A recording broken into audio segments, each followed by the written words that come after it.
Lauren, you've been a little bit of a funk the last few games, and you came out of it today. What were you feeling, and how were you successful today, whereas the last 3 games you might have had a little bit more difficult time? It was the new juicing she's doing. I mean, I feel like after I saw that first shot go in, it was like a sigh of relief, like, okay, back in the flow of it. And I guess just the confidence just stayed throughout the whole game. And how is that shoulder? It's better. Yeah, When you're making it always feels better. real. Are you wearing something different on, it's a different sort of sleeve? It's just like padding in case I fall on it or it gets hit.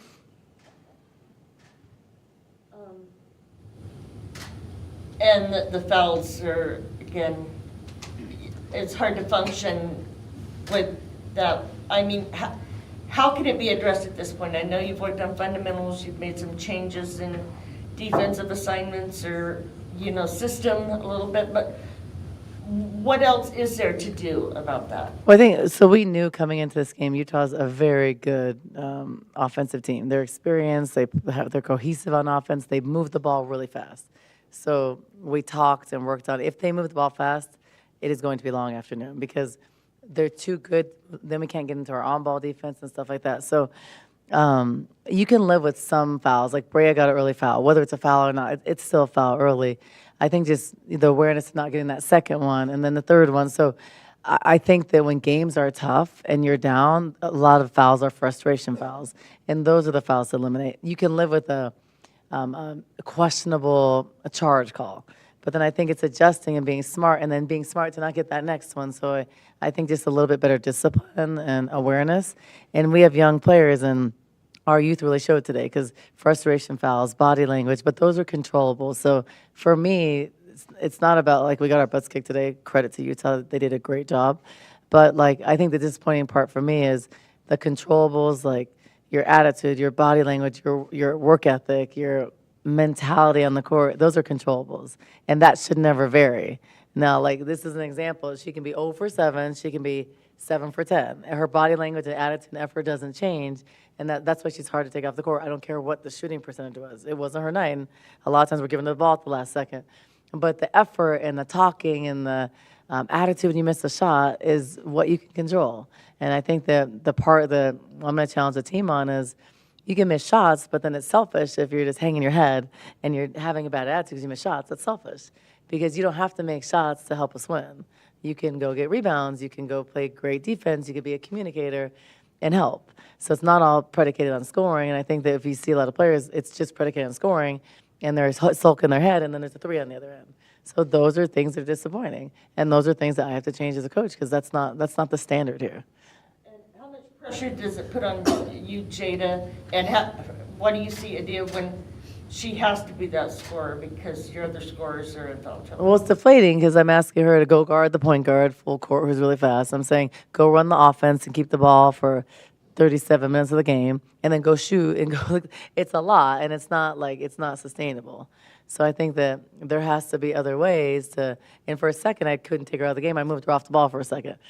But then it's like there has to be other people that can step up and fill those shoes so we can do that. And so it's my job to get some people prepared. And I think that today, who earned more minutes is Maylene.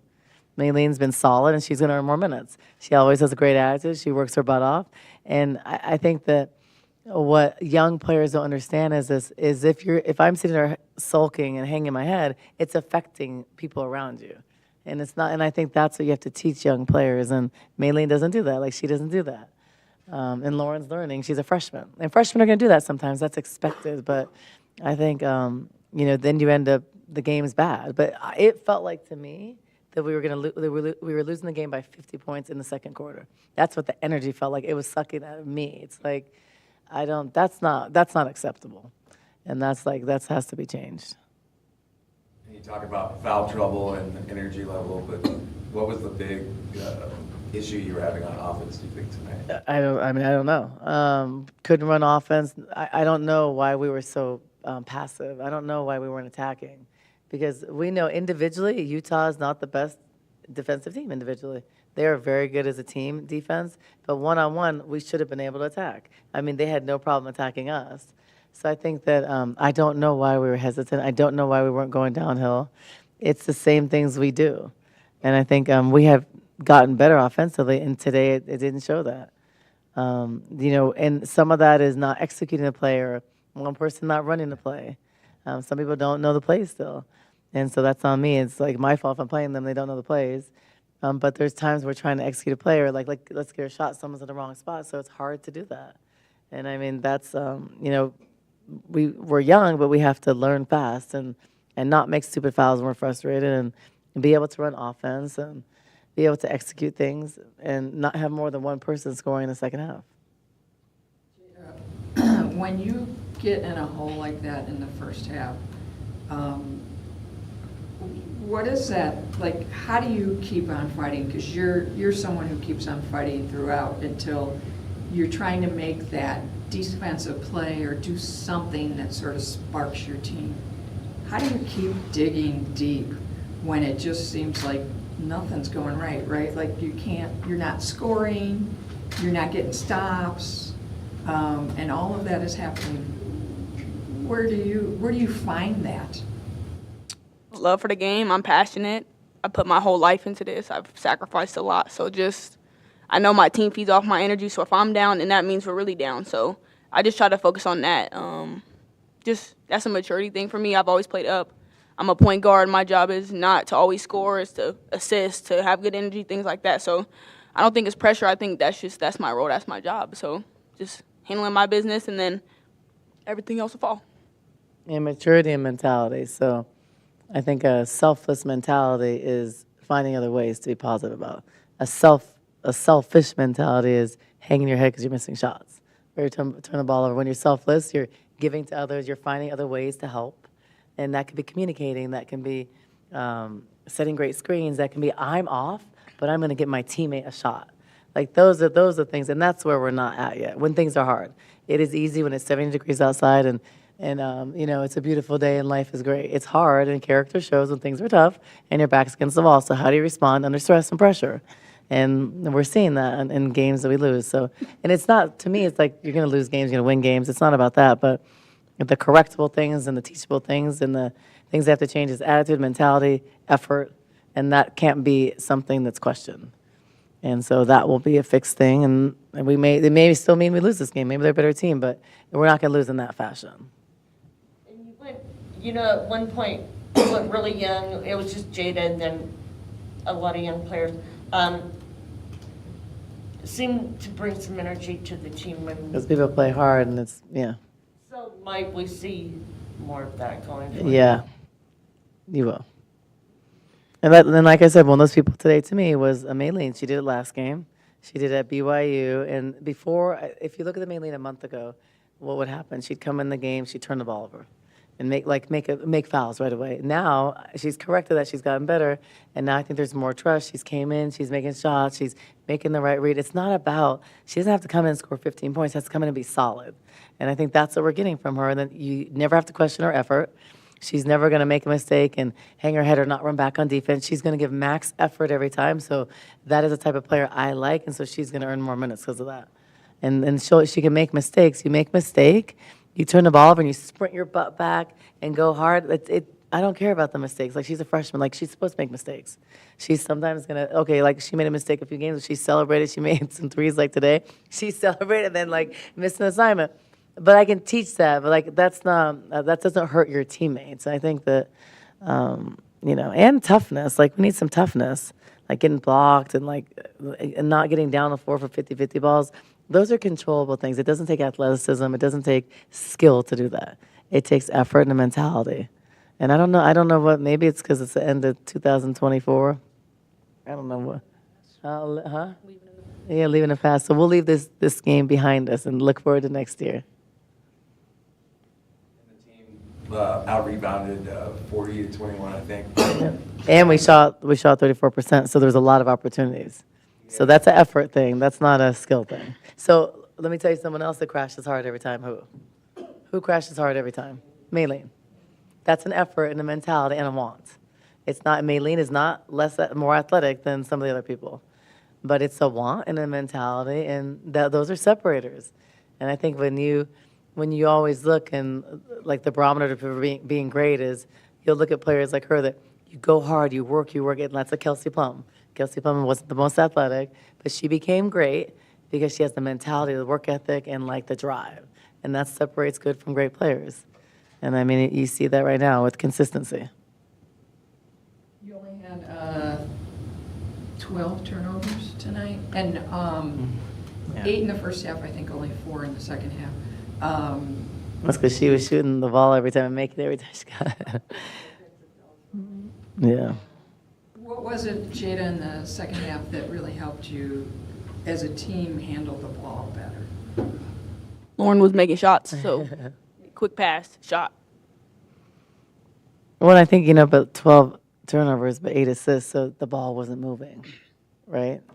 So 8 assists. And I mean, 8 assists on 20 field goals, that's also not cohesive offense. So that means we're not, and some of that, and this is not an excuse at all, Brea in foul trouble. Brea for us shoots 67%, and we need to feed the ball to Brea. She's one of the people that needs to have some of the most shots on our team. So when she's out, it hurts us because there's no way to shrink the defense.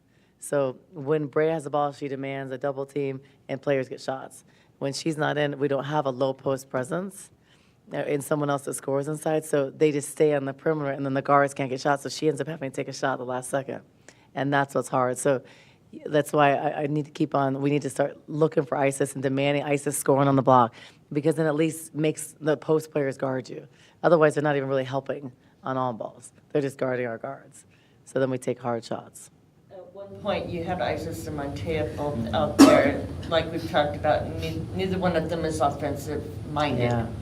So what do you have to do to be successful offensively when you got two that they don't? Yeah, well, they have to be more aggressive, and it doesn't mean they have to score 15 points, but ISIS can score 10 points. Montea can score 10 points. So I think just being aggressive, and that may be driving the ball. Like Montea started to drive the ball in the second half. Even if she didn't score, she at least gets the defense to move. And then ISIS having a post move. So getting more of that and giving them confidence to do that. And I think sometimes, if you go for subs and the people can score, but then you're giving up offensive rebounds, fouls, not playing defense, is worse. So I know that ISIS is going to play consistent defense. She make mistakes, but she's going hard. She's our best pick-and-roll defender. She's not going to give up 4 offensive rebounds in a row. Montea isn't going to turn it over. She's going to run offense. So it's like give or take. So someone else may come in and score 5 points, but you're giving up 10. That's the hard thing. I think Montea for us is a good utility player that can play multiple positions, and she's safe, and you know what you're going to get. She's not going to turn the ball over.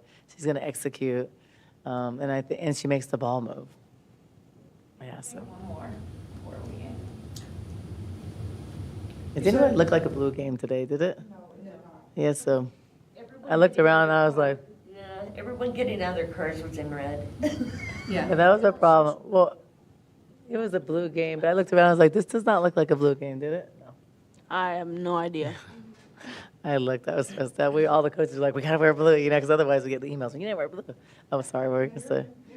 You said the energy in the second half felt like it was being sucked out of you. How do you? I felt like it was sucked out of me in the first quarter, actually. How do you try to correct that at halftime when you're in the hole and you're just trying to correct the vibes on the team just to kind of get them back in a good mindset? Yes, well, they talked about that. So we did this thing on the board where they write their communication, execution, energy, and they recognize that. So they wrote, what did you write for energy, like a 3? I think a 1 or a 3. I don't. They four, wrote, they recognized that, so they wrote a low number. So talking to them about, in the second quarter, it felt like we were down by 50. And I called a timeout and even talked before that about, you can be down, there's still 25 minutes of basketball. You can be down 30 points, you're still in the game, but if you don't have some passion and some enthusiasm out there, you're not going to come back. Utah's going to hit shots, but playing hard and stuff is one thing, or sprinting the floor, crashing, rebounding when you're supposed to. Those are controllable. So talking about you don't have energy, and then you try to point out how they're playing us on stagger defense and what's open. So those are correctable things so we know how to score because we couldn't score. And then we did some actions that we got to score right away out of. But it's just, I think it makes up a lot when you go hard because you're going to get some hustle plays that energize you. So when you're down and shots aren't falling, you dive for a ball, you go get an offensive rebound, you get a foul, and then you get to the free throw line. Those are things that ignite you. And I think we never got that, or I think some people are just hanging their heads too much. It's like, and it's exhausting. I think when you're someone that's always bringing energy, and if I sit to this room every day, let's have energy, and I bring energy, and then none of you guys do, it kind of makes you, so I think that, and that's a young thing. I think when you have veterans, it's like easier, but when you're young, it's hard. But we got to fix it. Thank you. We'll fix it next year. Happy New Year.